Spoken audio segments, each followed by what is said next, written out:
Seguimos, como decía, en esta serie de predicaciones en el libro del Apocalipsis y llegamos hoy al capítulo 10. Y como habréis visto, si leísteis el texto ayer, hoy no vamos a hablar de la séptima trompeta. Ya nos pasó hace unas semanas, ¿os acordáis? Que después del sexto sello hubo un paréntesis en el cual Dios nos tenía que traer un mensaje y luego se abrió el séptimo sello. Hoy vemos que sucede lo mismo. Hay otro interludio entre el sonido de la sexta trompeta y de la séptima trompeta. Y antes de leer el texto, vamos un momento a colocarnos en contexto, a recordar dónde estábamos antes de entrar y leer este capítulo 10. La semana pasada estuvimos viendo, si os acordáis, cómo tras la apertura del séptimo sello se produce un silencio durante 30 minutos en el cielo. Después de esto se le dan 7 trompetas a 7 ángeles y esos empiezan a hacerlas sonar. Y de repente Juan en esa visión ve como después del sonido de cada una de estas trompetas, diferentes juicios son enviados a la tierra, ¿verdad? Vemos guerras, vemos persecución, vemos cataclismos, vemos todo tipo de juicios que son enviados.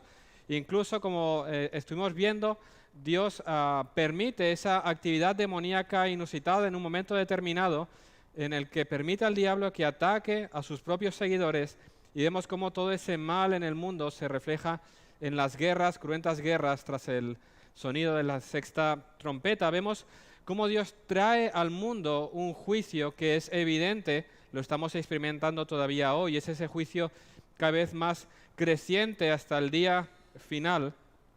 Vemos la realidad de cómo todos estos juicios que Dios va enviando a este mundo durante cada uno de estos tiempos nos están apuntando o llevando hacia la realidad de un juicio final. Son esos avisos, esos anuncios por medio de los sellos y de las trompetas de aquello que está por venir. Son alertas para que todos aquellos que aún siguen en rebeldía despierten. Todos y cada una de estos juicios que Dios envía a este mundo son advertencias para ti, incrédulo, que no has reconocido a Jesús, que un día Él vendrá en juicio y aquel día Él actuará. Cada vez que veas esas guerras alrededor del mundo, esos terremotos, esas inundaciones, esos volcanes que empiezan a explotar aquí y allá, cuando veas toda esa persecución, toda esa maldad, cuando veas todo ese mal que va circulando alrededor del mundo, cuando veas todo eso, piensa, Dios te está diciendo, el fin está cerca, voy a venir. Esas son las advertencias de cada uno de estos juicios que Dios está enviando a la tierra. Despierta. Y la condición del hombre es tan grave y su ceguera es tan profunda que ni aún así pueden ver. Aún así no responden.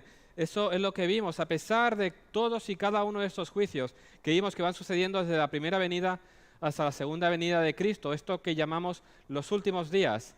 A pesar de todo ello, el hombre sigue sin arrepentirse, el hombre sigue sin buscar a Dios. Así leíamos al final del capítulo anterior. Después del sonido de las 6 trompetas, después de ese panorama de juicio encima del mundo, después de todas esas muertes producidas por cada uno de esos juicios, los otros hombres que no fueron muertos, leíamos, con estas plagas, ni aún así se arrepintieron de las obras de sus manos, ni dejaron de adorar a los demonios y a las imágenes de oro, de plata, de bronce, de piedra y de madera, las cuales no pueden ver, ni oír, ni andar. Y no se arrepintieron de sus homicidios, ni de sus hechicerías, ni de su fornicación, ni de sus hurtos. Ni siquiera al ver la realidad de que el mundo se está terminando, que está llegando al fin, el hombre busca a Dios.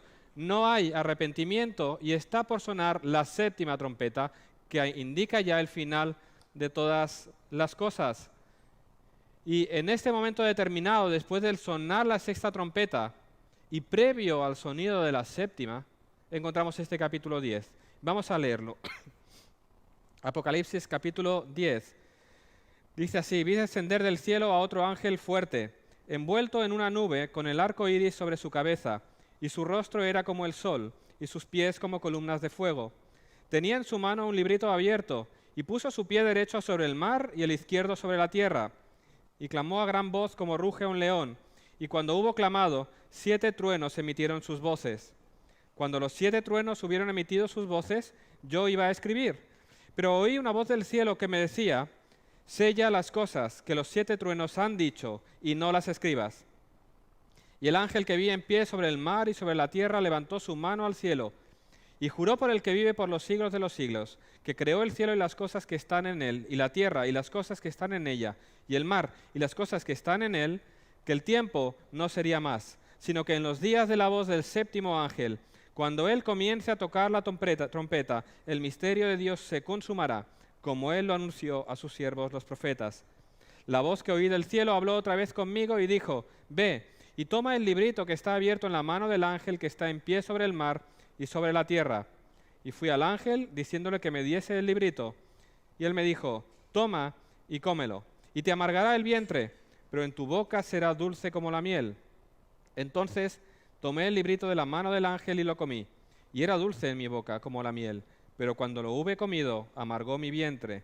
Y él me dijo: Es necesario que profetices otra vez sobre muchos pueblos, naciones, lenguas y reyes.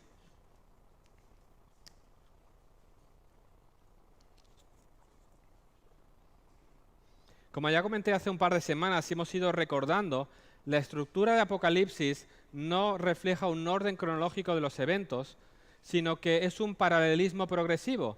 Lo que sucede al abrir los 6 sellos, vemos que es equivalente a lo que sucede a las 7 trompetas. La estructura de Apocalipsis es un paralelismo progresivo. Vemos ese desarrollar de los juicios de Dios a lo largo de todo el tiempo, pero si nos damos cuenta, cada vez son más graves en la medida en que se acerca el final de todas las cosas. Así que no lo interpretamos todo de manera cronológica, sino con ese paralelismo progresivo.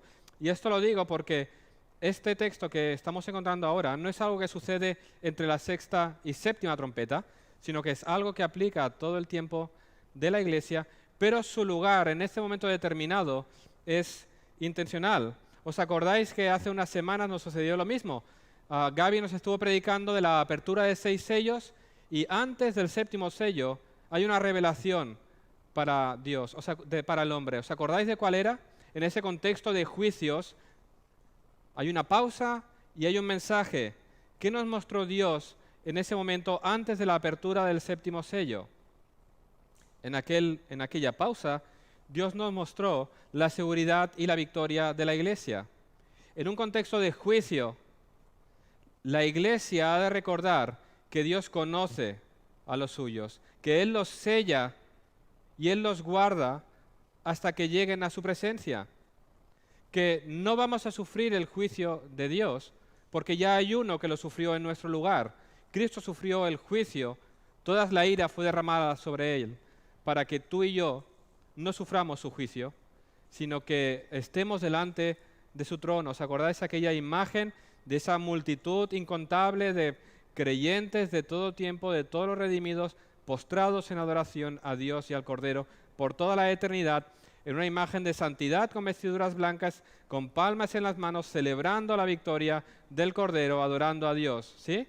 Ese texto era intencional. Iglesia, recuerda, estás segura, confía, Dios te ha sellado, vas a disfrutar de su presencia por toda la eternidad. Eso nos mostraba ese interludio entre el 6º y el 7º sello.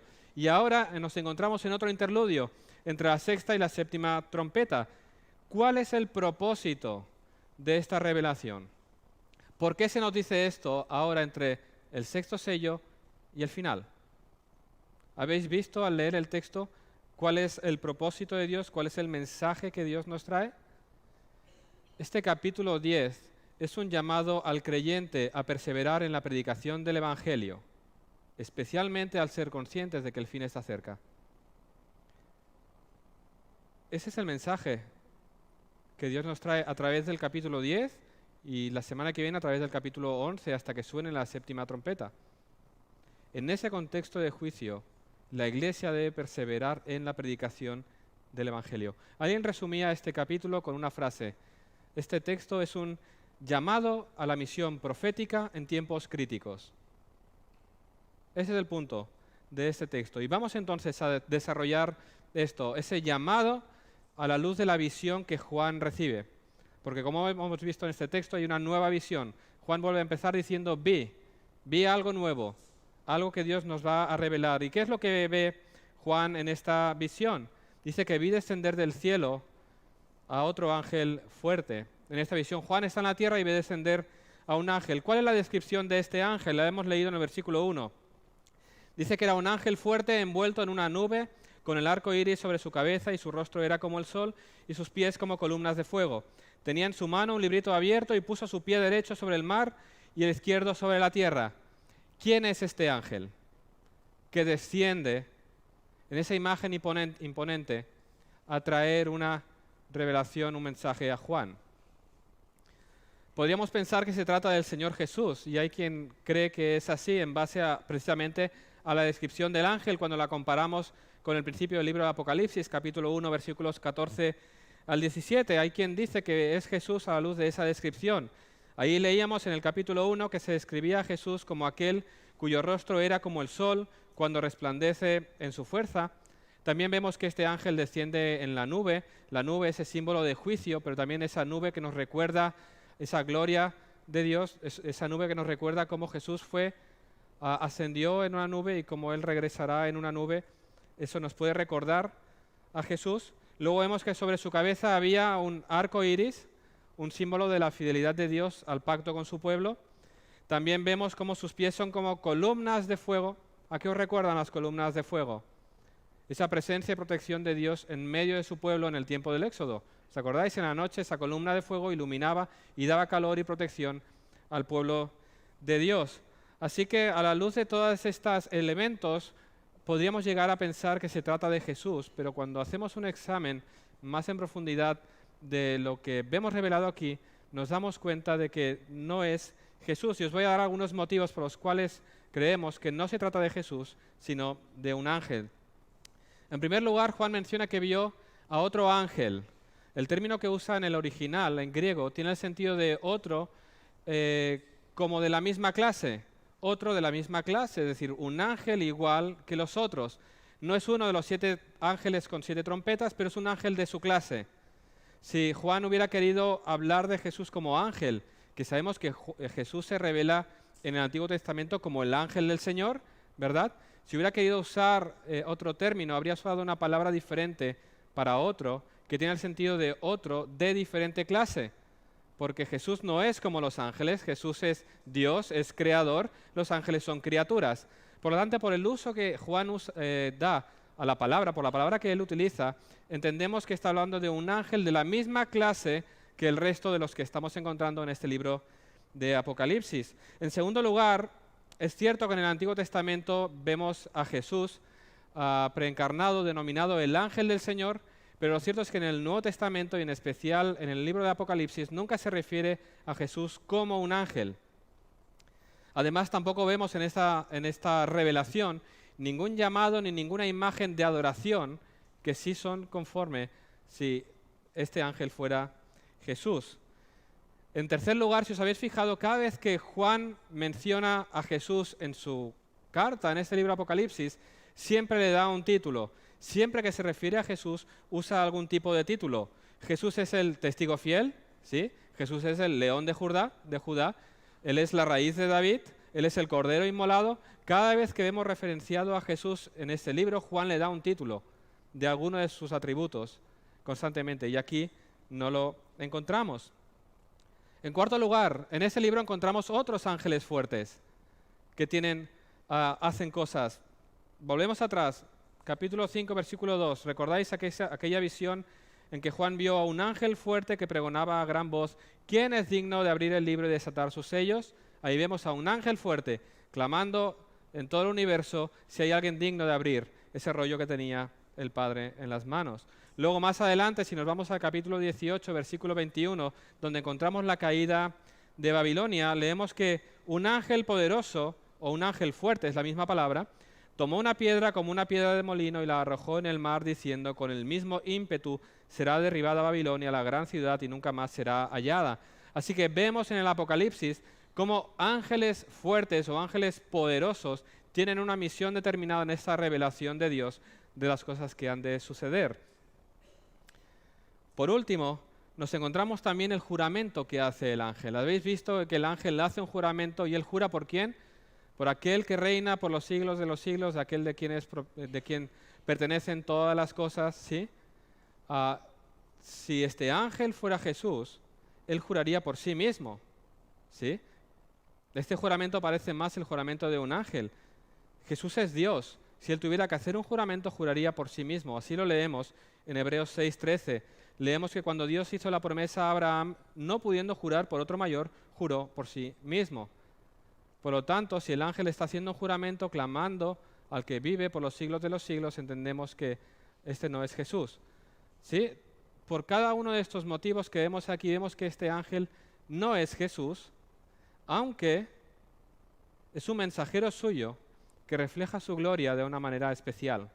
¿Sí? Así que el mensaje que este ángel nos va a traer viene de la misma boca de Jesús, viene de la misma presencia de su Señor.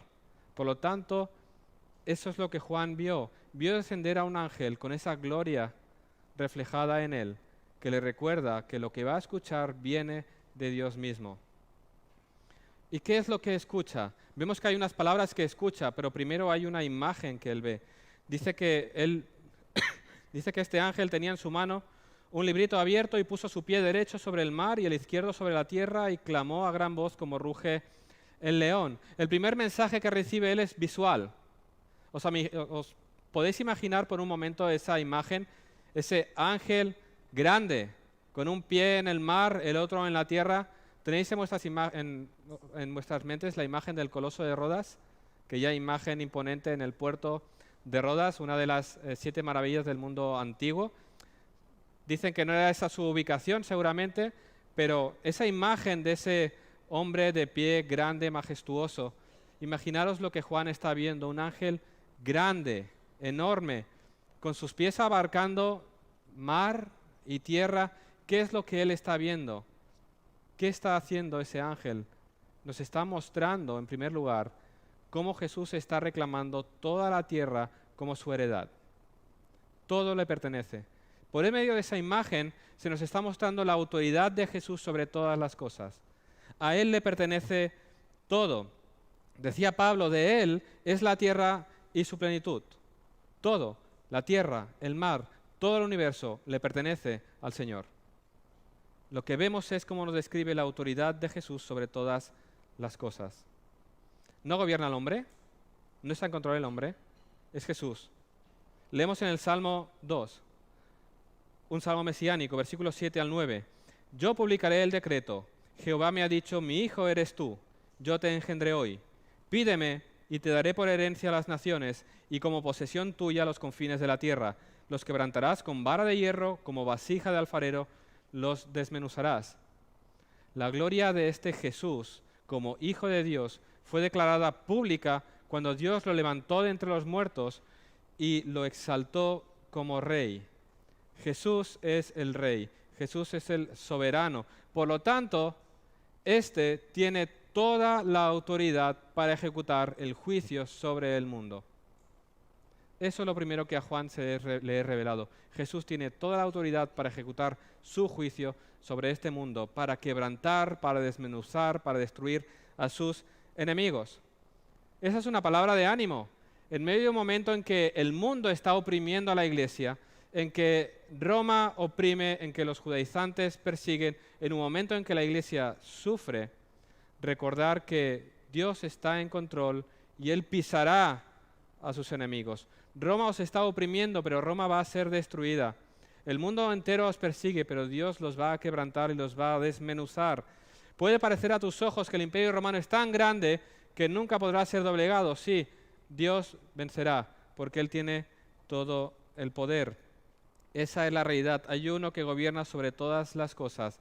Hay uno delante del cual todo el mundo se va a presentar un día delante de Él para rendir cuentas, porque Él vendrá en juicio y aquel que nos va a juzgar tiene toda la autoridad. Aquel día no habrá apelaciones a una corte superior. Aquel día estaremos de pie delante de Él. Y aquel día, lo hemos cantado, toda rodilla se doblegará delante del Señor. Hoy el mundo puede rechazar, el mundo puede decir orgulloso, yo no me doblego delante de nadie. Aquel día te doblegarás delante de Jesús y lo reconocerás como el Señor. Esa es la verdad. Eso es lo que Juan está viendo. Pero hay más. Seguimos leyendo y leemos que este ángel clamó a gran voz. Habló con una fuerte voz. Dice Juan que ruge como un león. Clamó con una voz como el rugido de un león. Y ahora, esto a nosotros nos suena un tanto extraño. Podemos usar la imagen de sí, cuando un león ruge es que algo grande va a pasar. Pero en la mente de un cristiano del primer siglo, ese rugido de león tiene un sentido determinado. El hecho, paréntesis, de que a nosotros estos términos no nos suenen tan familiares, nos recuerda el desconocimiento que tenemos de esa grande y preciosa parte de las Escrituras que es el Antiguo Testamento. Cuando un cristiano del primer siglo, cuya Biblia era el Antiguo Testamento, aún no estaba el Nuevo Testamento, escucha que este ángel ruge como un león, él sabe que este ángel ha venido a hablar de juicio. Fijaros, en el Antiguo Testamento esta expresión se usa. Joel 3:16.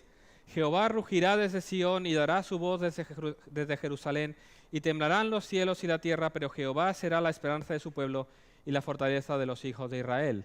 Jeremías 25:30, Jeremías dice, el Señor rugirá desde lo alto y dará su voz desde su santa morada, rugirá fuertemente contra su rebaño, dará gritos como los que pisan las uvas contra todos los habitantes de la tierra. El rugido de león indica juicio. Así que Juan ve un gran ángel mostrando la autoridad de Jesús y lo ve anunciando un juicio venidero. Ese rugido de león indica juicio. Ese rugido provoca terror a aquellos que lo escuchan. Y este capítulo es muy gráfico, ¿sí? El ángel grande clama, ruge como un león, y en el momento en que él ruge como león, 7 truenos retumban por el cielo, ¿sí? Todo el cielo retumba. Los truenos también en el Apocalipsis son indicador de juicio venidero. Así que, ¿qué vemos? Un gran rugido que retumba por toda la tierra, de repente tronando toda la tierra. ¿Qué nos está diciendo? ¿Cómo te sentirías tú en ese momento? Si cuando cae un relámpago cerca ya nos morimos de miedo. Terror. El juicio venidero es algo terrible. Terror debía producir el ver esa imagen, y eso es lo que producirá en todos aquellos que no están en Cristo hoy. Esa es la imagen que está delante de Juan. El juicio de Dios será terrible. Tú sigues hoy en rebeldía contra Dios.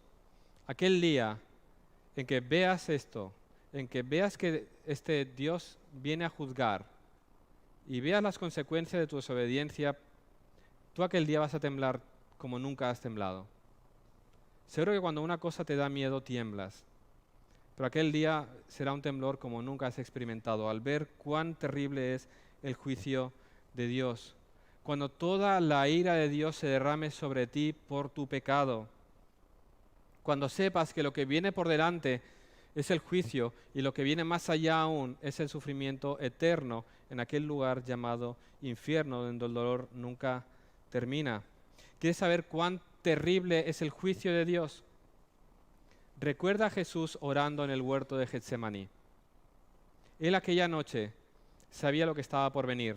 Y sí, él sabía que sería clavado en una cruz y que eso duele y que el dolor es inimaginable porque la cruz es una tortura especialmente hecha para infligir el máximo dolor físico y mental a la persona. Pero lo que veía él eran los horrores de la cruz, el ver el juicio de Dios caer sobre él, porque sobre Cristo cayó toda la ira de Dios que tú y yo merecíamos. Solo contemplar, meditar en que aquella ira de Dios caería sobre él, produjo tal angustia en él que sudó sangre.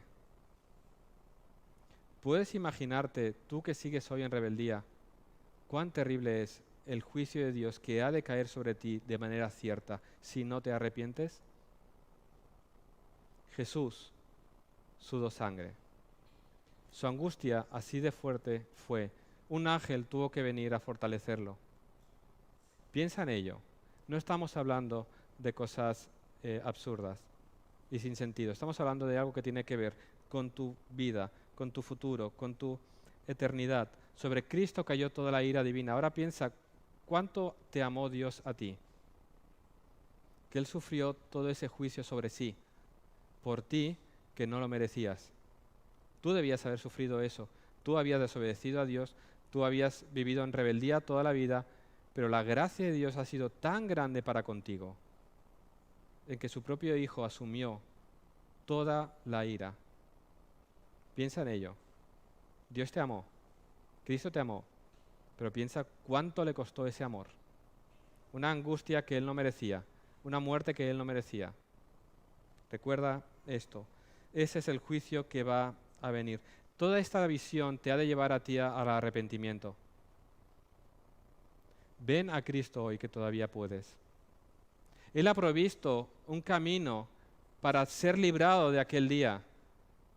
Él ha dado la solución. Ven a Cristo. Reconoces, yo soy culpable.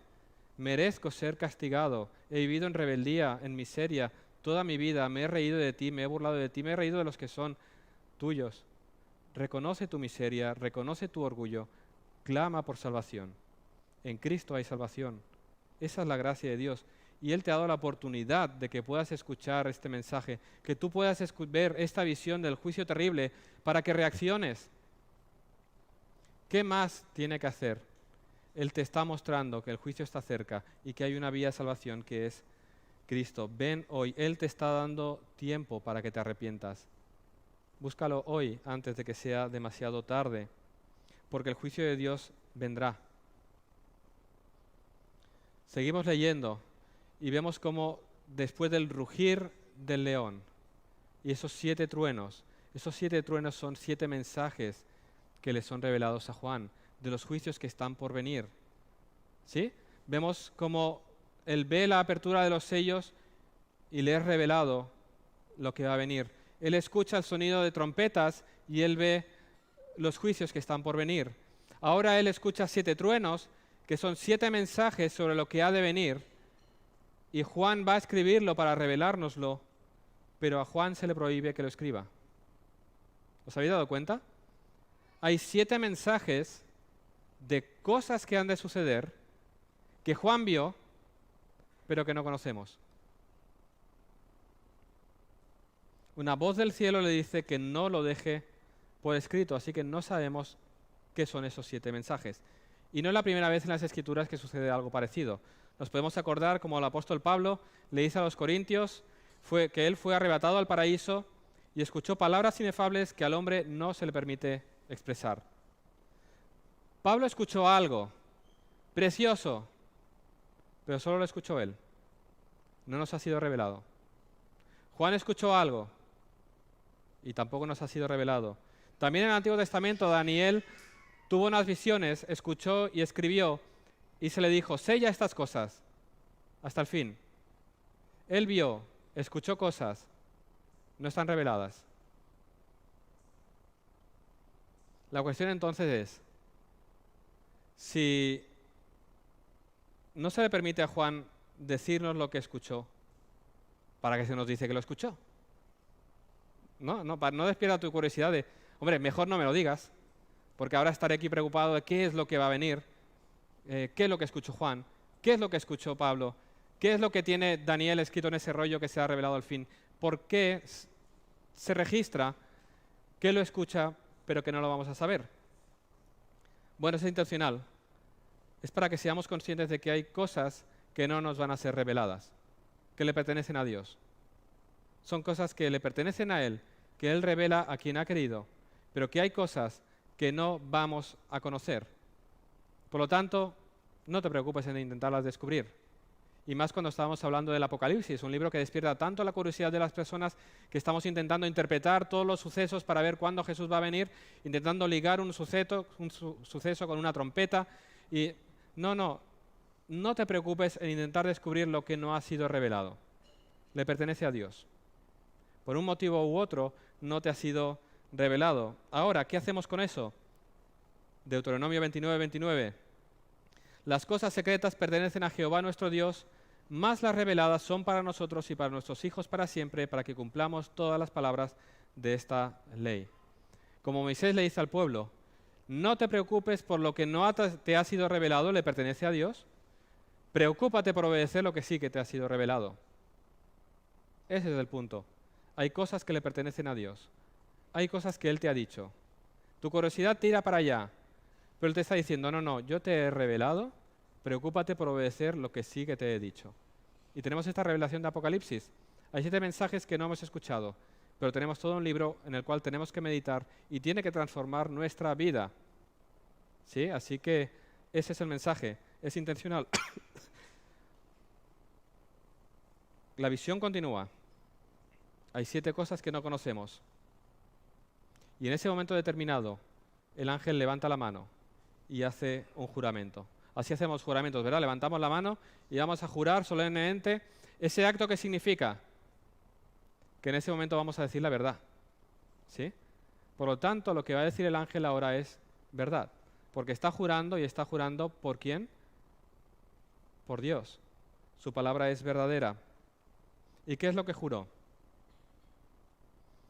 Que el tiempo no será más. O como leemos en la Biblia de las Américas, que no habrá dilación.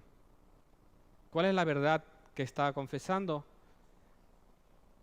Que se ha acabado el tiempo. Que cuando suene la 7ª trompeta, el juicio de Dios caerá, el misterio de Dios se consumirá, todo terminará. Se acabad. Se acabad. Cuando suene la 7ª trompeta, se acabad. No hay mes. Este juramento es la respuesta al clamor de los santos. ¿Os acordáis qué vio Juan en el 5.º sello? Apocalipsis 6, 9. Cuando abrió el 5.º sello, vi bajo el altar las almas de los que habían sido muertos por causa de la palabra de Dios y por el testimonio que tenían. Y clamaban a gran voz diciendo: ¿hasta cuándo, Señor santo y verdadero, no juzgas y vengas nuestra sangre en los que moran en la tierra? Ese es el clamor de la iglesia sufriente. ¿Hasta cuándo, Dios, vas a permitirlo? Ese puede ser también nuestro clamor, al ver cómo está el mundo, cómo la iglesia está siendo perseguida hoy, cómo están cerrando iglesias, cómo están persiguiendo a los cristianos y quitándoles las vidas, cómo de una manera u otra el mal sigue actuando contra la iglesia de Dios, cómo los creyentes son perseguidos, torturados y asesinados por el nombre de Cristo. Este puede ser nuestro clamor cuando vemos la injusticia acampar a sus anchas en este mundo. Señor, ¿hasta cuándo la injusticia? ¿Cuándo va a venir la justicia? Señor, ¿hasta cuándo tantas leyes que le dicen a lo bueno malo y a lo malo bueno? ¿Hasta cuándo, Señor, tanto mal en este mundo? ¿Hasta cuándo, Señor, ver que el malvado prospera y los justos sufren? ¿Hasta cuándo? Y dice, hasta que suene la 7ª trompeta. Todo se va a acabar. Entonces las copas de la ira serán derramadas sobre el mundo. Se habrá acabado el tiempo. La paciencia de Dios se habrá terminado. Cuando el ángel de la 7ª trompeta la haga sonar, grandes voces en el cielo dirán: los reinos del mundo han venido a ser de nuestro Señor y de su Cristo, y Él reinará por los siglos de los siglos. Nuestras oraciones, las oraciones de la iglesia respondidas, y aquella paz que anhelamos llegará por fin, porque Dios va a hacer justicia. Ya no habrá más sufrimiento, ya no habrá más injusticia, sino paz por toda la eternidad. Dios ha tenido paciencia, mucha paciencia contigo. Pero cuando suene la 7ª trompeta, ya no podrás hacer nada. Ya no podrás decir nada. Ya no hay más arrepentimiento. En aquel momento, cuando verás que todo lo que te han dicho tus amigos cristianos es verdad, y te lamentarás de no haberle prestado atención y buscar si esas cosas eran verdaderas. Ya no podrás hacer nada, demasiado tarde. Llorarás y llorarás, pero ya no habrá respuesta de Dios, ya no hay más compasión. Suplicarás y suplicarás con un dolor verdadero en tu corazón, pero ya no hay respuesta de Dios, ya no hay más compasión, ya no hay más gracia. Se ha terminado. Aquel día será demasiado tarde, se habrá terminado. Vas a recibir la recompensa, aquello por lo que has trabajado toda tu vida. ¿Has querido a Dios lejos de ti? Dios estará lejos de ti. Hoy hay tiempo para el arrepentimiento. Un día la paciencia de Dios terminará, su ira se derramará, el infierno se abrirá delante de ti. Este juramento del ángel nos dice que esto está cerca y va a suceder verdaderamente. Todo aquello que Dios había prometido a su pueblo, a los siervos, a los profetas, se cumplirá perfectamente. Será cumplido, ese misterio será consumado, dice. Ese misterio que había estado oculto en los tiempos, aquel día cuando suene la 7ª trompeta será revelado. Un misterio en las Escrituras es algo que ha sido oculto, pero que es revelado en el momento en que Dios ha querido mostrarlo. Encontramos muchas de estos misterios, personas o verdades que han permanecido ocultas, pero que en un momento determinado son reveladas. Por ejemplo, encontramos en Colosenses 1, 26, 27, cómo Pablo está hablando de cómo él ha sido llamado a anunciar la palabra de Dios y que en ese momento determinado dice que el misterio que había estado oculto desde los siglos y edades, pero que ahora ha sido manifestado a sus santos, a quienes Dios quiso dar a conocer las riquezas de la gloria de este misterio entre los gentiles, que es Cristo en vosotros, la esperanza de gloria. El misterio que es revelado en ese momento cuando Pablo está predicando a los corintios es la presencia de Cristo por medio de su Espíritu en los gentiles. Esa verdad había estado oculta en la revelación que había dado Dios, pero en un momento determinado Dios abre, revela y se ve el Espíritu de Dios morando en los gentiles. Al final de los tiempos, cuando suene la séptima trompeta, se revelará ese misterio. ¿Qué misterio? La consumación del reino de Dios. Se ha revelado aquello que está oculto y que ahora miramos, pero como en sombra, será abierto. Veremos el juicio de Dios a las naciones, el establecimiento del reino de Dios, la gloria de los santos. Aquel día será revelado con toda su gloria. Ese es el misterio que será revelado. Dice aquí, el establecimiento final del reino, la consumación de su reino y el juicio a las naciones. Aquello que les fue revelado, aquello que escucharon los siervos, los profetas en el Antiguo Testamento, Daniel, Ezequiel, Joel, Amós y muchos otros que escriben acerca de los tiempos finales, un día será revelado en su plenitud cuando la séptima trompeta. Y aquellos que estén vivos en aquel día verán revelarse, desvelar esa verdad de la consumación de los planes y propósitos de Dios de una manera gloriosa. Esa es la realidad. Un día todo va a ser revelado, un día todo va a terminar. Ahora la cuestión es, a la luz de todas estas verdades, de que Cristo reclama su autoridad para juzgar sobre todo el mundo, a la luz del juicio venidero, un juicio terrible de condenación para todo aquel que sigue en sus pecados, la realidad de que el tiempo terminará, que todo se acabará, ¿qué es lo que la Iglesia debe hacer en ese tiempo, en esos últimos tiempos en que estamos en esta gran tribulación? Como decía al principio, esta es la misión de la Iglesia, predica el Evangelio. Toda esta visión, si os habéis dado cuenta, gloriosa, le es dada a Juan para comisionarlo. El último versículo lo hemos leído. Es necesario que profetices otra vez sobre muchos pueblos, naciones, lenguas y reyes. Porque Juan podría estar allí y decir, ¿y qué tengo que hacer? Él está preso en Patmos por causa del nombre de Cristo. La misión a la que es encomendada es predicar el Evangelio. Juan vuelve a escuchar una voz del cielo, aquella misma voz que le había dicho, sella las cosas, no las escribas. Esa misma voz ahora le está diciendo, ve, toma el librito que está abierto en la mano del ángel que está en pie sobre el mar y sobre la tierra. Y Juan va hacia el ángel y toma ese librito. ¿Os acordáis de alguien en las Escrituras a quien se le manda también lo mismo? Comer un rollo. Ezequiel. Ezequiel capítulo 2, versículos del 8 al 3, 4. Leemos así, mas tú, hijo de hombre, oye lo que yo te hablo. No seas rebelde como la casa rebelde. Abre tu boca y come lo que yo te doy. Y miré, y he aquí una mano extendida hacia mí, y en ella había un rollo de libro. Y lo extendió delante de mí, y estaba escrito por delante y por detrás, y había escritas en él endechas y lamentaciones y ayes. Me dijo, hijo de hombre, come lo que hayas, come este rollo, y ve y habla a la casa de Israel. Y abrí mi boca, y me hizo comer aquel rollo. Y me dijo, hijo de hombre, alimenta tu vientre y llena tus entrañas de este rollo que yo te doy. Y lo comí, y fue en mi boca dulce como miel. Luego me dijo, hijo de hombre, ve y entra a la casa de Israel y habla a ellos con mis palabras. ¿Os fijáis el uso que hace Juan del Antiguo Testamento? Cuando él está viendo en esa visión en la que de repente se convierte en un actor, él recuerda a Ezequiel. Ezequiel fue comisionado a predicar al pueblo rebelde de Israel. Y Dios le dice, come este rollo que ya está lleno de lamentaciones, de juicios, cómelo y ve y anúncialo a esa casa rebelde. A Juan ahora es comisionado a come este libro que contiene el precioso Evangelio de Jesucristo, lo que está por venir, lo que va a ser revelado, Dice, cómelo y ve y predica a todo el mundo, a toda lengua, a toda nación, a todo pueblo y a los reyes. Es la comisión a perseverar en la predicación del Evangelio. Ese es el llamado de la iglesia. El juicio de Dios está cercano, Dios va a juzgar a todo el mundo. Iglesia, predica el Evangelio. Eso es lo que tenemos que hacer. No tenemos que sentarnos y mirar las nubes y los cometas y los reyes que gobiernan ahora y las leyes y los chips y todas las cosas e intentar adivinar cuándo vendrá y cómo se... No, predica el Evangelio para que se salven. Es eso. Toma del libro. Cómelo, se le dice a Juan. Cómelo, asimílalo, que forme parte de ti. Llénate, satúrate de la verdad del Evangelio para luego ir y predicarla. Ese es el principio. No puedes ir y predicar y compartir algo que no forma parte de ti, que tú no lo crees.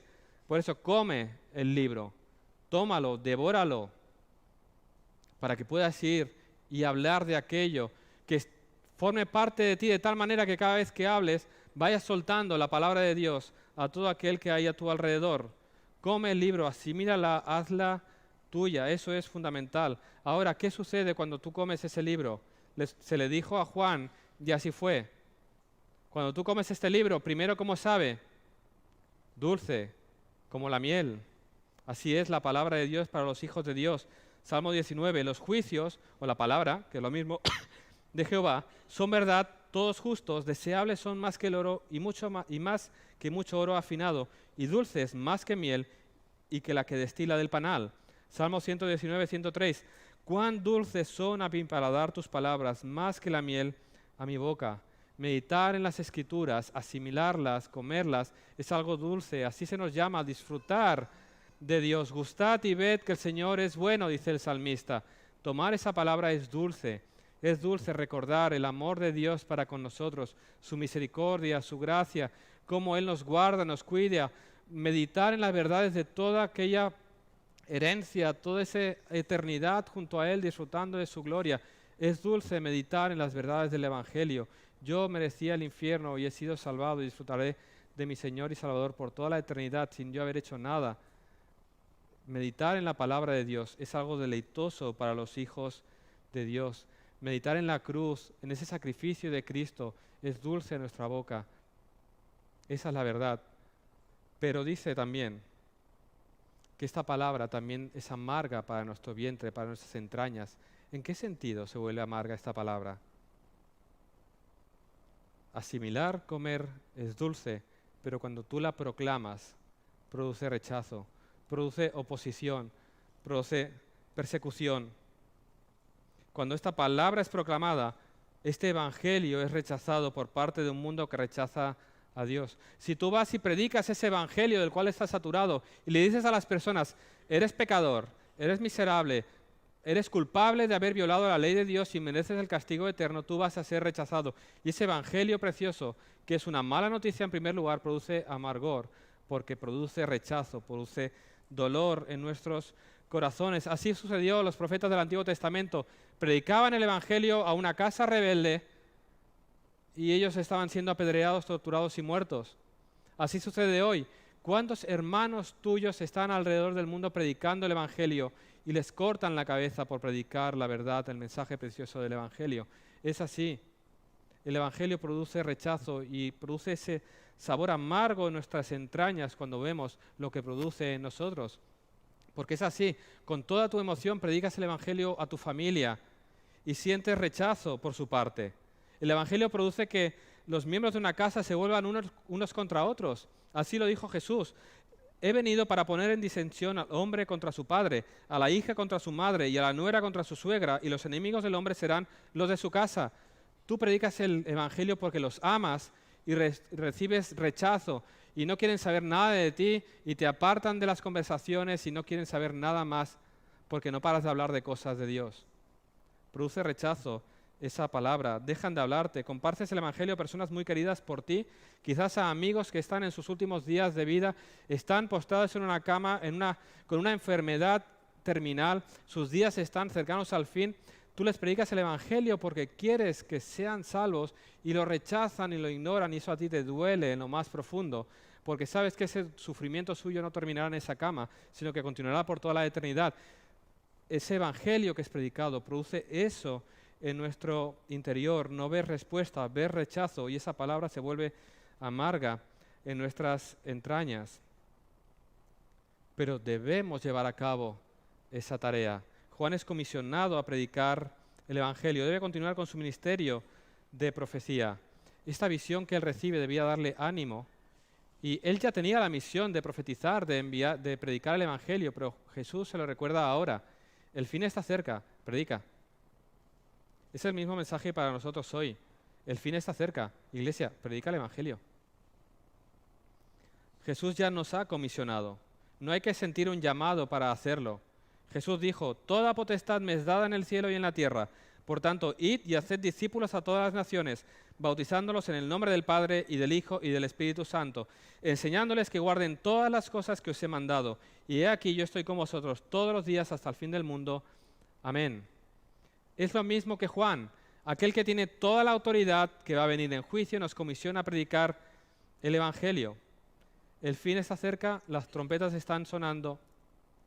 ¿Cómo puedes estar cómodo en el sofá de tu casa, mirando series en Netflix, cuando el mundo se está yendo al infierno? ¿Cómo puedes perder tantas horas en las redes sociales, mirando vídeos en TikTok, fotos en Instagram, Facebook?